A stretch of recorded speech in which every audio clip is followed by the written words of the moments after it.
नमस्कार, आप देख रहे हैं बिजनेस टुडे बाजार। मैं हूं हर्ष शर्मा। आरबीआई की ओर से कुछ बड़े और अहम कदम उठाए गए हैं जिसका सीधा असर आपकी जेब पर हो सकता है।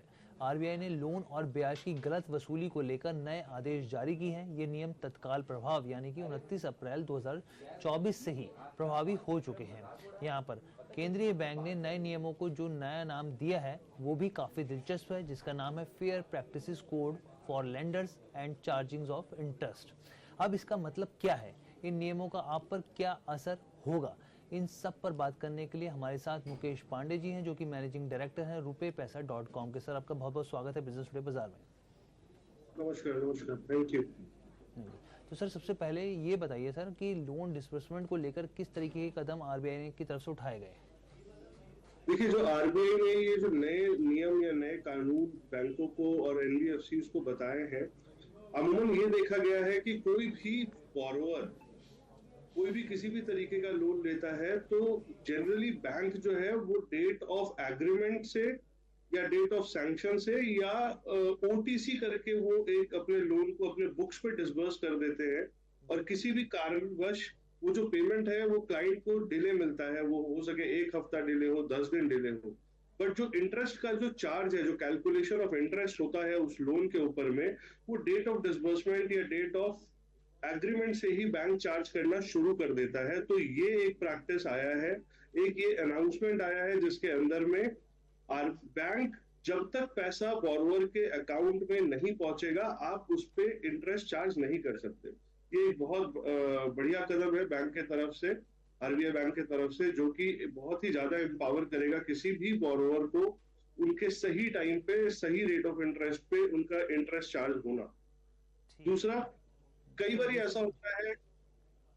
जी जी जी जी जी सर, एक चीज मैं इसमें पूछना चाहूंगा, फिर उसके बाद अब दूसरा जो पॉइंट है वो आप सर रखिएगा हमारे व्यूअर्स के लिए। मतलब अगर ये एग्जांपल के तौर पे कहें कि मतलब आपका अगर चेक बन गया है 10 तारीख को, लेकिन प्रोसेस पूरा महीने के आखिरी में हुआ है, मतलब 30 तारीख को हुआ है, तो पहले बैंक जो है 20 दिन का ब्याज ले रहे थे यहाँ पर, लेकिन अब जो है आरबीआई का जो फैसला है वो साफ तौर पे ये कहता है कि ऐसा नहीं होगा। जिस दिन बैंक भेजेगा, मतलब कर्ज लेने वाले के पास जाएगा, तभी से ये मीटर शुरू हो जाएगा। जी बिल्कुल। कहने का मतलब ये है कि आपका उनका डिमांड ड्राफ्ट या उनका चेक बना करके ये कहीं से भी बोरोवर को कंपल्शन नहीं है कि उसका इंटरेस्ट उसी दिन से चार्ज हो जाए। इंटरेस्ट तब से ही चार्ज होगा जब वो चेक, डीडी, जो भी जिस भी फॉर्म में है वो इनकैश होकर के बोरोवर के अकाउंट पे पैसा आ जाए, उसके बाद ही चार्ज की इंटरेस्ट की कैलकुलेशन चालू होगी। ठीक है सर। अच्छा सर, जो दूसरा कदम है यहाँ पर, क्योंकि बहुत सारे होम लोन, ऑटो लोन या फिर दूसरे लोन लेने वाले जो एडवांस ईएमआई भी चुकाते हैं उनके लिए यहाँ पर ये एक चीज़ बताइए कि यहाँ पर भी क्या कई बार इस तरीके खेल होता है और कई तरह की नई चीज़ें निकल कर सामने आती हैं, इस पर क्या फैसला लिया गया है? बिल्कुल, कई बार ऐसा होता है कि बोरोवर जो है लोन लेने के टाइम पे 1 या 2 ईएमआई एडवांस बैंक को दे देता है। पहले के जो प्रैक्टिस रहे हैं कि अगर सपोज, मैं एग्जांपल के तौर पे समझाऊंगा कि सपोज आपने कोई 10 लाख का लोन लिया जिसमें आपकी एक 50,000 की ईएमआई बन रही है और आपने 1 या 2 किस्त उनको एडवांस में दे दिया, तो जनरली बैंक आपसे बाद में एडवांस ईएमआई रिसीव करने के बाद भी पूरे 10 लाख पे ब्याज वसूल रहा होता है बैलेंस टेन्योर के लिए। बट आरबीआई ने ये मैंडेट दिया है कि जो एडवांस ईएमआई आपको रिसीव हो गया है उसको डिडक्ट करने के बाद जो बैलेंस अमाउंट है, इंटरेस्ट की कैलकुलेशन उसी बैलेंस अमाउंट पे आगे लगेगा, ना कि पूरे कंप्लीट लोन अमाउंट पे। ठीक है सर। अच्छा सर, इसमें एक चीज़ और निकल के आती है, ये बताइए कि जिन कस्टमर से इस तरीके के पैसे वसूले गए हैं यहाँ पर, क्या वो रिफंड के हकदार होंगे? और क्या दूसरा सवाल, क्या बैंक रिफंड देंगे इसके ऊपर? ये देखिए, रिफंड को लेकर के तो कोई भी प्रोविजन नहीं है।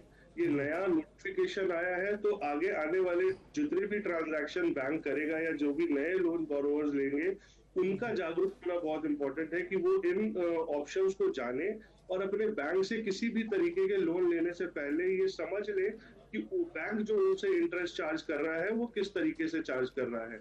उनका इंटरेस्ट तभी चार्ज होएगा जब उनके अकाउंट में पैसा आ गया है, ना कि सैंक्शन डेट से, ना कि डिसबर्समेंट डेट से, ना कि उन्होंने एडवांस 2 ईएमआई 1 ईएमआई दे दिया है तो उनके पूरे लोन अमाउंट पे इंटरेस्ट लग रहा है। तो ये एक बोरोवर का अवेयर होना बहुत इंपॉर्टेंट है। ठीक है सर। तो आपके शो के माध्यम से मेरा मोटिव है कि वो अवेयर हो पाएंगे। बिल्कुल सर, और आपने बहुत अच्छे से क्लैरिटी से समझाया, बहुत ही लेमन भाषा में समझाया कि किसी को भी बहुत आसानी से समझ में आ जाएगा कि आरबीआई की तरफ से क्या कदम उठाए गए और किस तरीके से फ़ायदा होगा। अरे सर, इसको क्या हम लोग क्या एक इस कदम को हम ये भी देख सकते हैं कि बैंकों के ऊपर थोड़ा शिकंजा कसा जा रहा है, या फिर इसको और ज़्यादा जो है आरबीआई और ज़्यादा कोशिश कर रहा है कि ग्रिप बनाने की यहाँ पर? देखिए, इसको मैं शिकंजा नहीं बोलूंगा। आरबीआई चाह रहा है कि जो एंड यूजर है, जो बोरोवर है, उसके साथ किसी भी तरीके की नाइंसाफी ना हो। तो उन तरीकों से वो बैंकों की ऑडिट करके कहाँ कहाँ पे लूप होल्स है उनको पॉइंट आउट करने की कोशिश कर रहे हैं। अल्टीमेटली आरबीआई यही चाहता है कि जो भी बोरोवर चाहे किसी भी तरीके का लोन लेने के लिए बैंक के साथ जा रहा है, उसके साथ किसी भी तरीके की कोई गलत प्रैक्टिस ना हो, उसको ये ना लगे कि उसके साथ किसी भी तरीके से चीटिंग हो रही है। और ये बहुत ही बढ़िया कदम है जो कि इन्होंने नोटिफिकेशन दिया है, fair practice for lenders on interest charge. ये एक बहुत पुराने टाइम से एक कैरी ऑन चलता आ रहा था। कई बारी क्लाइंट को इससे बहुत तकलीफ हुई है। जी। क्योंकि मैं एक एमएसएमई को रिप्रेजेंट कर रहा होता हूँ और मैं काफी लोन्स की इंडस्ट्री में लोन्स कस्टमर्स को दिलवा रहा होता हूँ। तो पेन पॉइंट बहुत बारी मेरे हमारे सामने भी आता है कि मुकेश जी, मेरे पास पेमेंट तो 10 तारीख को आई किसी भी XYZ रीजन की वजह से, बट मेरा इंटरेस्ट आप 5-7 दिन पहले से चार्ज कर रहे हो, तो वो इंटरेस्ट लॉस कौन बेयर करेगा? उस समय कोई जवाब नहीं था, ना बैंकों के पास, ना किसी भी तरीके से। लेकिन आरबीआई का ये दखल देना और ये नोटिफिकेशन देना, ये दिखाता है कि वो भी कंसर्न है, उनके पास भी ऐसे मुद्दे आई थिंक पहले भी कभी कई बार आए होंगे। उन्होंने ऑडिट करा बैंकों का इस 31 मार्च 2023 में, और ये सोल्यूशन निकाला कि इंटरेस्ट चार्ज उसी तरीके से होएगा, जब आपका डिसबर्समेंट हो जाएगा तभी आप इंटरेस्ट को चार्ज कर सकते हो।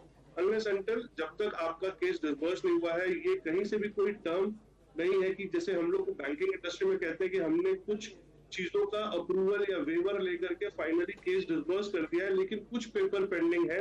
आप वो पेपर पेंडिंग कंप्लीट करा दो तो कस्टमर को पैसा मिल जाएगा। अब वो वाला जो परेशानी है, कई बारी किसी भी अनसीन सर्कमस्टांसेस की वजह से पेपर आने में डिले हो रहा है, जी। लेकिन वो इंटरेस्ट का मीटर चालू है। वो इंटरेस्ट के मीटर को ना चालू करके, इंटरेस्ट का मीटर तभी चालू होगा जब बोरोवर के पास पैसा पहुंच जाएगा, और ये बहुत ही बढ़िया कदम है। बहुत ही शानदार कदम है, और इसलिए फेयर प्रैक्टिस का इसका नाम भी इन्होंने दिया, fair practice code for lenders and the charging of interest. ठीक है सर, आपने बहुत अच्छे से हर एक पहलू को समझाया, आरबीआई के फैसले को समझाया, और हमें लगता है जो भी तमाम व्यूअर्स आपको सुन रहे होंगे उनको ज़रूर इससे फ़ायदा पहुंचेगा। बहुत बहुत धन्यवाद बिजनेस टुडे बाजार के साथ जुड़ने के लिए आपका sir. Thank you so much. Thank you sir. तो साफ तौर पे हम लोग आपको बता रहे थे कि आरबीआई की तरफ से आरबीआई लगातार समय समय पर कई तरीके के कदम उठाता है जो कि कंज्यूमर के हित में होते हैं, और एक बार फिर कंज्यूमर के हित में बहुत ही दिलचस्प कदम उठाते हुए ये हमें देखने को मिला है। और ये ओवरऑल चर्चा आपको कैसे लगी, कमेंट करके ज़रूर बताइएगा। बिजनेस टुडे बाजार के साथ जुड़ने के लिए धन्यवाद।